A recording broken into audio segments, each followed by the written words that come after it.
I recently wrote a book, Deliverance to Dominion, and it's triggered a lot of questions and a lot of different thoughts. And so this week I was speaking to a man. I came by my home. And he asked me the question, Pastor, how do you maintain dominion? It seems like it comes and goes. It's like I'll be walking in dominion, exercising dominion. Then the right words are spoken, or the wrong words.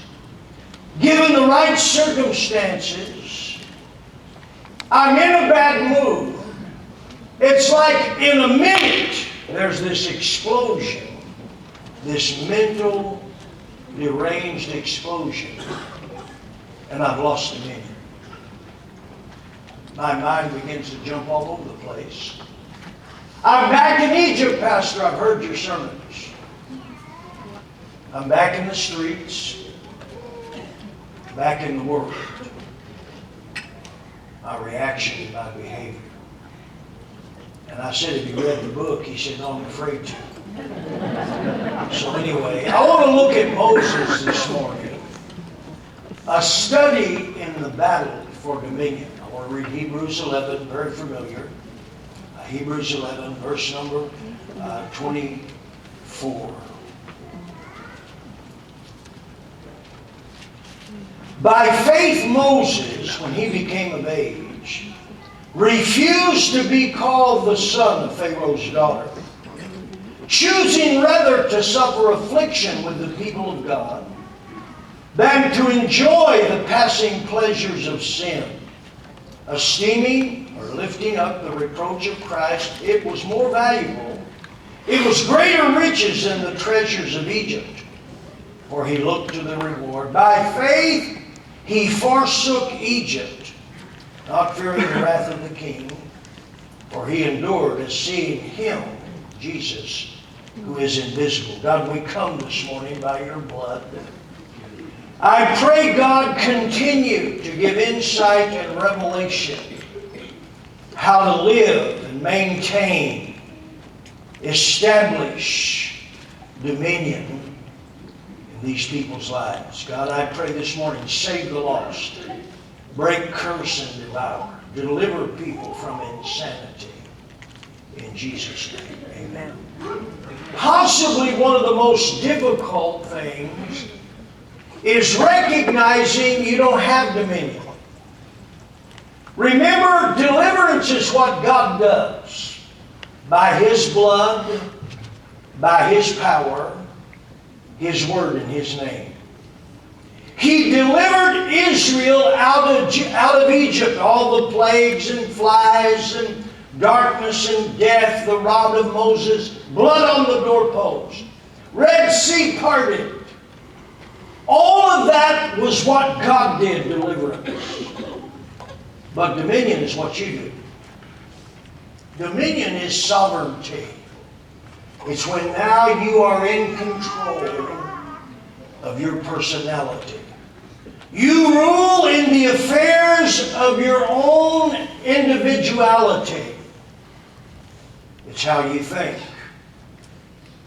how you make decisions that become actions, come to conclusions, how you mentally process life's experiences. And some of you have heard this over and over, and I have to say it over and over, because it's one thing to hear it and another thing to live it.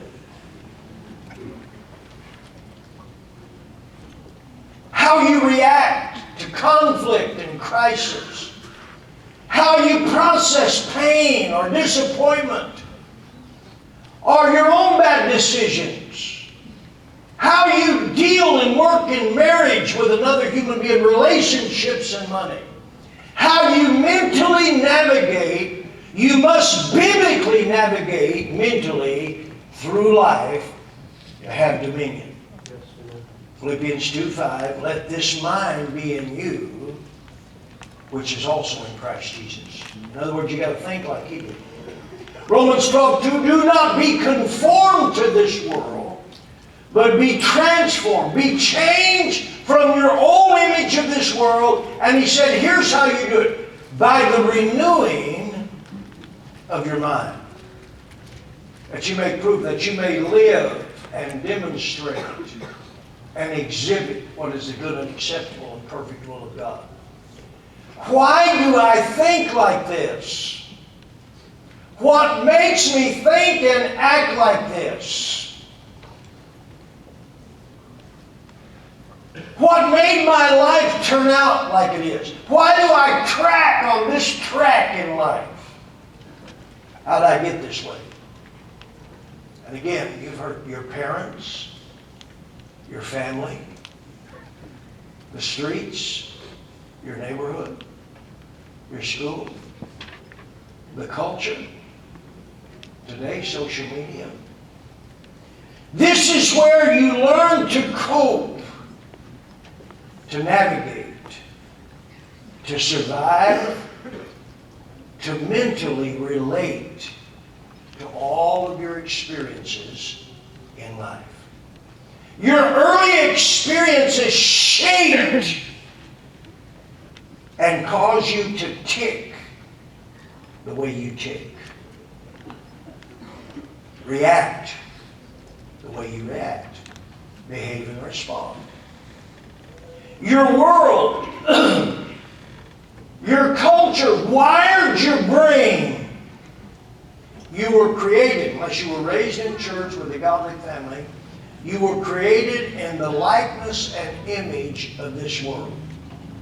Proverbs 23:7, for as he thinks in his heart, so is he. I pastor and know people who are hypersensitive. Everything in life seems to be a crisis. Others are overbearing and dominating and controlling. I pastor people have a gift of lighting people up in a bad way. I mean, have a gift for always saying the wrong thing at the wrong time. Other people picky. Easy to find fault with everyone and everything in life. Other people seem to have no feelings. They're cold. Seem to be uncaring. Other people are too sensitive. They take everything in life personal. That was shaped. You weren't like that. You weren't born like that. Oh, there are some family curses and etc. Why do I always seem to say the wrong thing?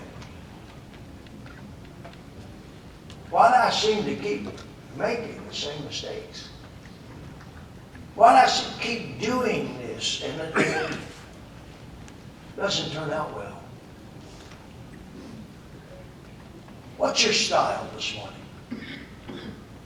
Your mental style. Why do you think like that? Act that way. There's an old saying, we speak the same language. They're normally saying we traffic mentally down the same path.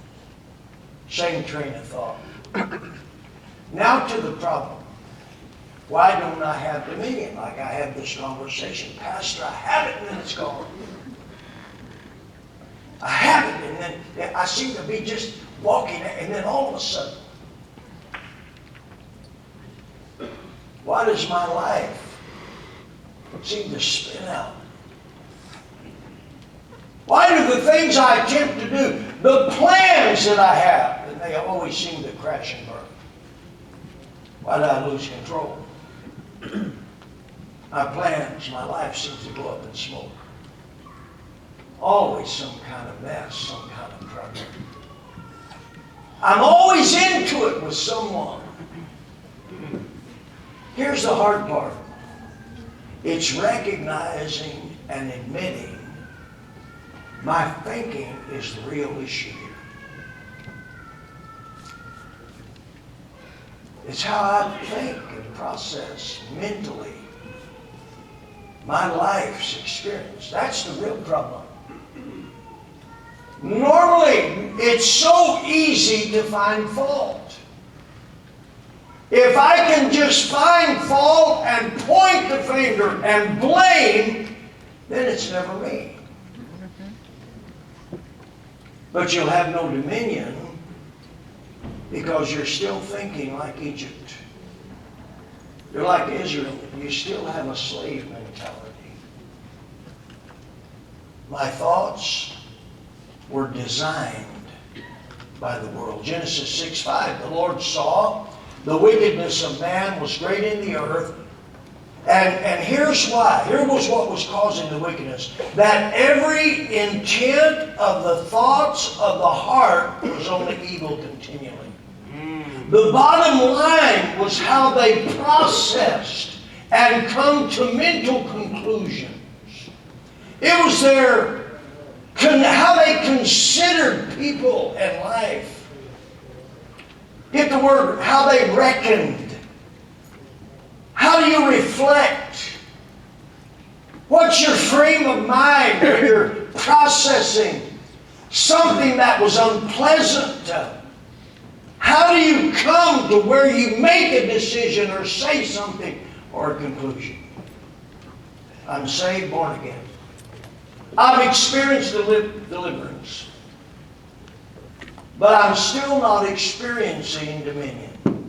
Or like this man said, Pastor, I drift in and out. I'm not living in Egypt, but I'm like Israel. I was delivered out of Egypt powerfully, and you could name a whole list of things. But I just keep going in a circle in the wilderness of my life. Listen, the first step, and perhaps the most difficult, I messed up in my head. I just don't think right.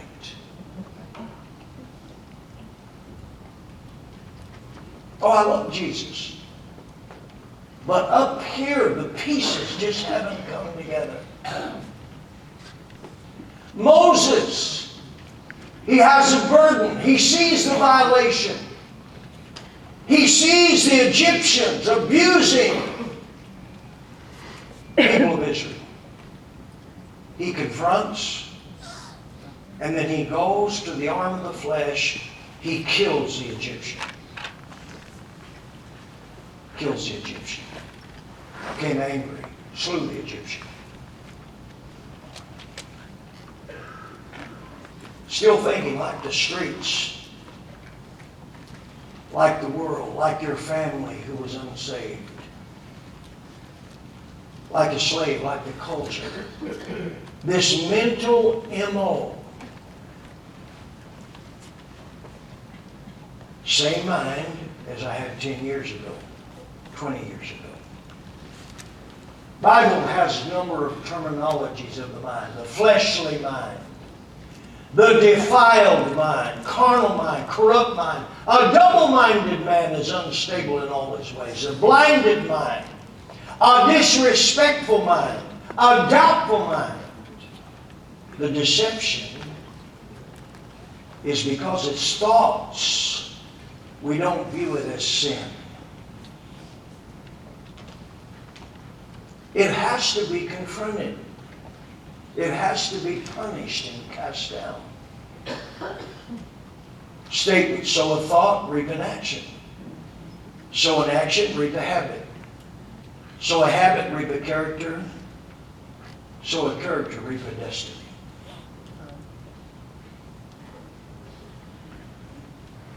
Dominion is engaged and embraced and becomes yours personally by change of mind. Change of perception. How you interpret. I'll never forget, and this, I don't remember how this happened. It was almost like I saw this man. I'd been saved a few days. Wasn't sure if I was saved. Wasn't sure what happened to me. Had no clue. And I saw this man that I had despised before. I didn't like him. I mean, to me, it was despicable. I didn't want, if he was in a restaurant, I would turn around and walk out.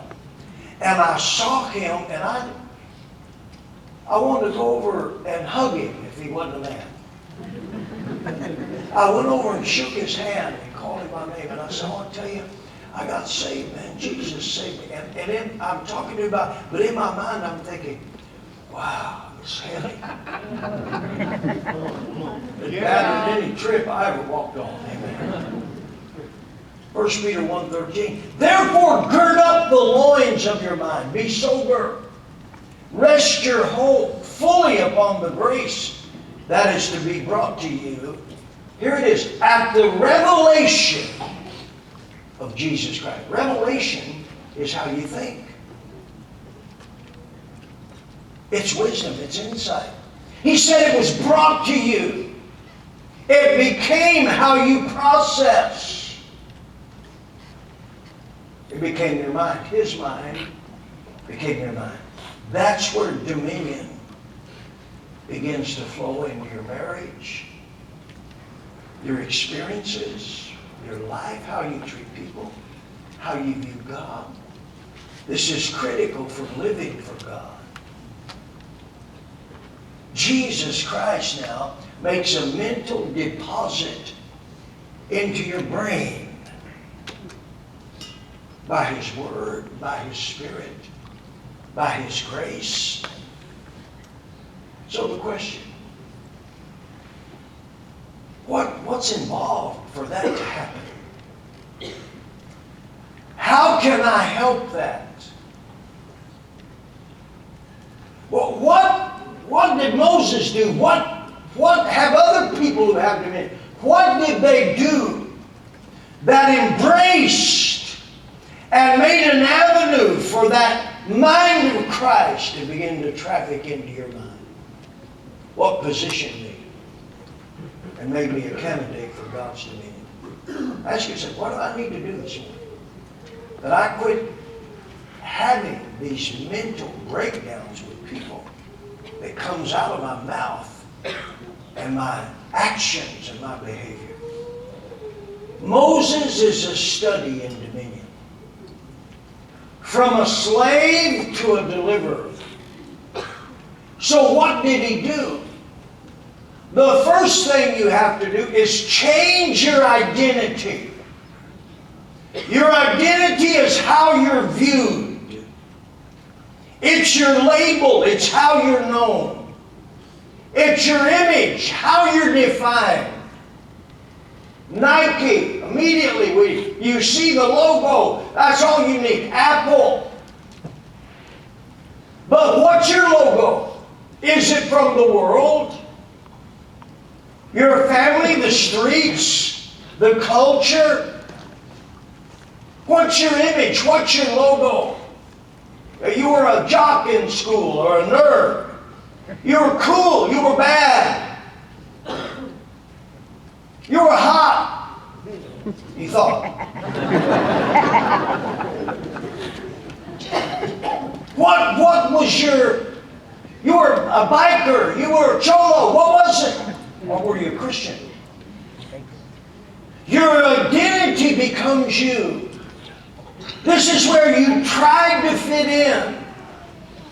You cultivated, you polished your identity. You developed your swag. How you look, the clothes you wear, your hairstyle, your language, your tattoos, the music you listen to. All of that was your identity. Your attitude. In our text, Hebrews 11:24, by faith Moses, when he became of age, he refused to be called the son of Pharaoh's daughter. That is not going to be my label and logo and identity. Egypt is not going to be what identifies me. Maybe change his dress, his mannerisms, where he went.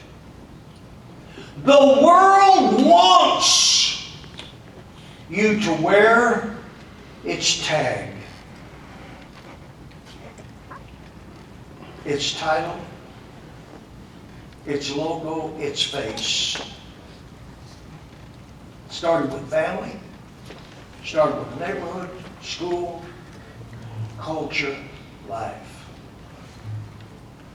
When I got saved, and I didn't understand nothing I'm talking about,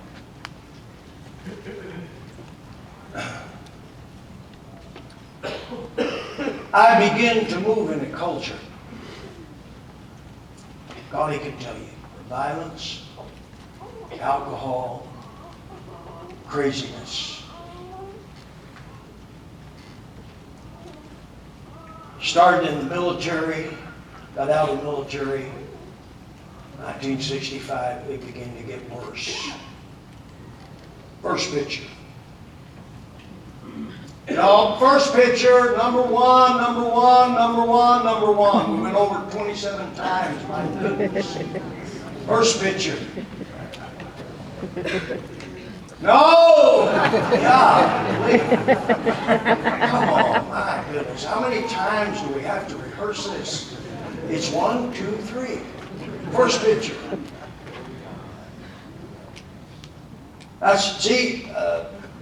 I had a beard a long time before James Harding had a beard, see? But you can tell my eyes, still, there's like a clarity, there's an innocence. I begin to go down a path. Next picture.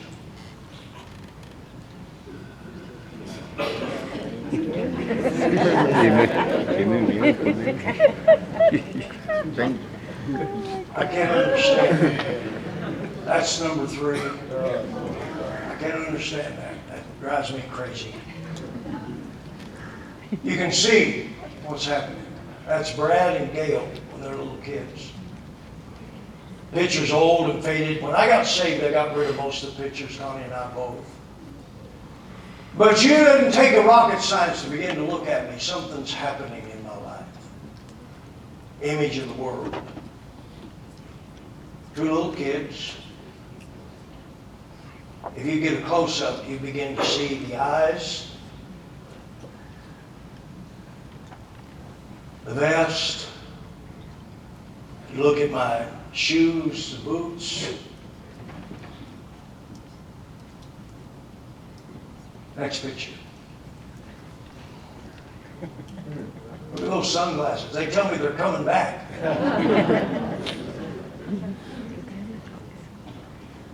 By then, I'm totally crazy.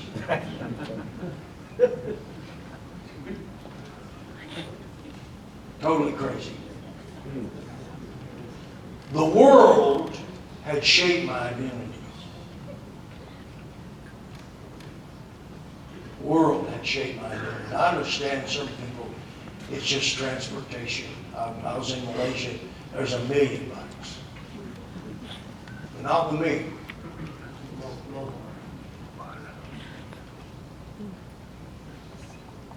My mind, the drugs,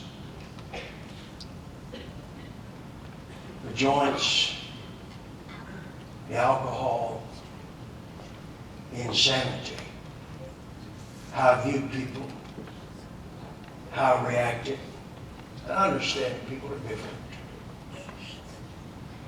But I did something, and you've heard me tell this. I sold my bike. I had these biker friends. Come on, go with us, go with us, go with us, go with us. You know, I got saved, I'm not going with you. You know, I'm not going with you, I'm not going to go with you. Well, you don't have to drink, you can just ride with me. No, I'm going to sell my bike. Moses said, I refuse to be called the son of Pharaoh's daughter. See, the bandana, it's not a bandana, but headband. Got rid of it. Yes. Got rid of it. My identity began to change. My image. And what happened? Listen, cool saved never has to be. Come on, come on. Hot saved never has to be. It's where you still are wanting the world's approval. you're still wanting the world to look at you and give you an applause. 2 Corinthians 3:18, you can. So we are transfigured, much like the Messiah. Our lives gradually become brighter, Message translation, more beautiful. As God enters our lives, we become like Him. I was no longer trying to impress the world. The world was no longer controlling me by how they think. I began to want to live a life that pleased God. Brought glory to Him. Is that you? You want dominion? Somewhere this has to begin to happen. The second thing Moses did, he changed his relationships. There's an article, 3 degrees of influence. You find happy people associated with happy people. Miserable people are more likely to have friends who are miserable or wretched. This study in science, the company you keep says a lot about you. Amen. Friends have a huge influence over how you feel, how you think, and how you believe. Your friends influence your choices. Yeah, sure. That means your morals. Your ability to resist temptation is very much linked to the people you're running with. It's as simple as the food you eat, the science study. You will start acting like the people around you. They said we always tend to lean and become like the people we associate with. This article, you hang out with people who cuss. They don't have to give you classes on cussing. They don't have to demand, listen, if you're going to be with us this way, you will automatically gravitate to that. Mm-hmm. Smoking, same thing. Drinking, lies, if you hang out with people who lie, fornicate, or if you hang out with people who go to church, people who pray, people who talk about Jesus. Who are you hanging out with? Is critical to your dominion. There's something about the influence of association.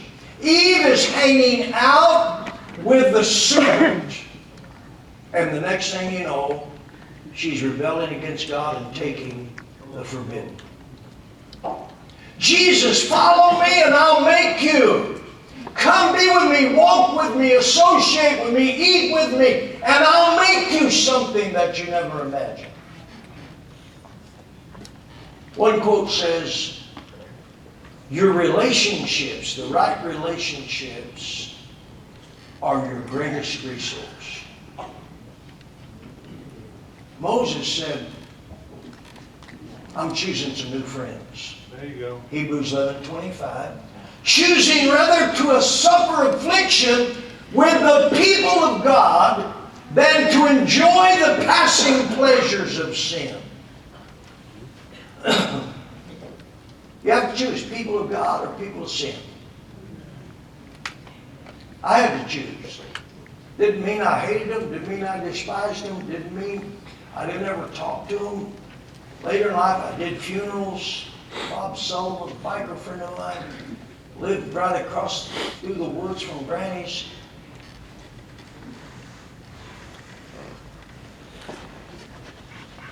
But they weren't the people that I embraced. I got saved. I began to build relationships, Carl and I, with people in church. We began to walk away from relationships, old partying friends. The moment I did that, there was a surge of dominion. And I didn't even recognize it then. He said, I'll build my church, and the gates of hell shall not prevail. The power of hell shall not be able to prevail. The demonic activities of hell are not going to be able to conquer. And when you're in the church and you have relationships with godly people, there's by that association, dominion, this dimension of God's authority, and how you think, which becomes your decisions and your values and what you do and where you live and how you, all of that begins to shift. And that's called dominion. Who you running with? That's simple but powerful.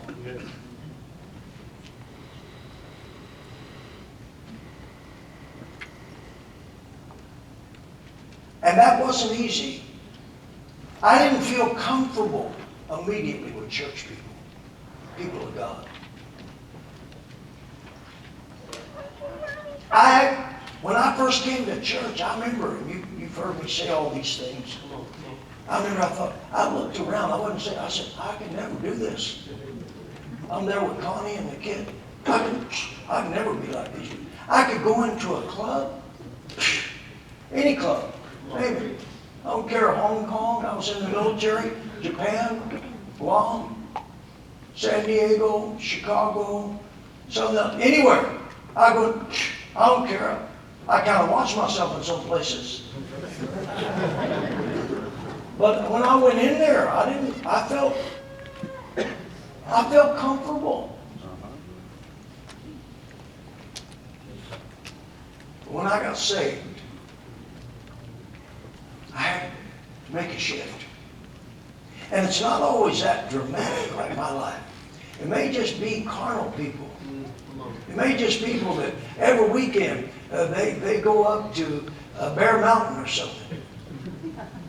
Their whole life is a boat and a tent. It may be sports. It could be anything. It may be anything that's just, it may be